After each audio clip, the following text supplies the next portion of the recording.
It's time now for a check of the international press, and for that I'm joined by Nicholas Rushworth. Hello, Nicholas. Hi, Tom. Now, what is the first story? It is Rupert Murdoch, isn't it? That's really carpet coverage in the UK, is not? Well, in one sense, Rupert Murdoch is the story for a change. He's been not in the dock so much, but in the High Court as part of the Leveson inquiry for 2 days, Wednesday and Thursday.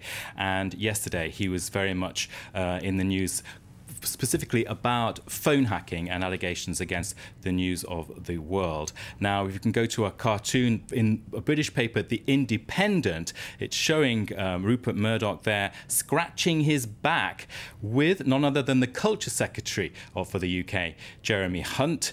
David Cameron is looking on, and that's all because over this week, what's emerged is that Jeremy Hunt had communications with the Murdoch empire as Murdoch was engaged in a bid for full control of B-Sky B. The cartoon there is saying, I never asked any politician to scratch my back. And of course, the fact that he's sitting there naked implies that you should take that with tongue in cheek. The stress being asked, I don't need to ask anyone to do anything. I should think what Murdoch means there. Goodness me, you've got to really know the characters involved, haven't you, to work out who's who in that cartoon. I struggled a little bit. Let's have a look at The Guardian now, because, of course, they're not exactly Mr. Murdoch's favourite newspaper, are they? Well, they've been at the forefront of the campaign against Murdoch in a series of scoops, and they have a cartoon by Steve Bell, perhaps one of the most left-wing cartoonists in the UK, and there you can see News of the Murd, which is, of course, a French word, merde, shit, if I can say that. News of the Murd, also Murdoch, and there you can see, I didn't know anything. They covered up the cover-up. Now, in The Guardian itself, the comment piece by the columnist Michael White is saying, well, after this 2 days of testimony, there is a lot of things that Murdoch did not notice as he ran his papers, including a letter from a former Royal Rogue reporter, Clive Goodman, that hacking had been widespread at the News of the World.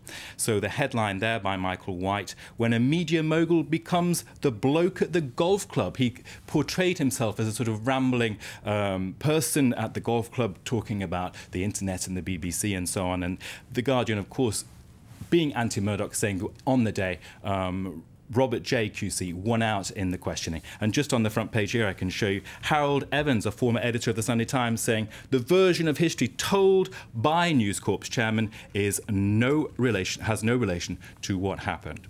So Rupert Murdoch quite literally laid bare there in two cartoons, no less, with no clothes on. Very different portrayal from what we're used to seeing. Now, a larger-than-life character, Charles Taylor, has, of course, been convicted for his part in Sierra Leone's war crimes.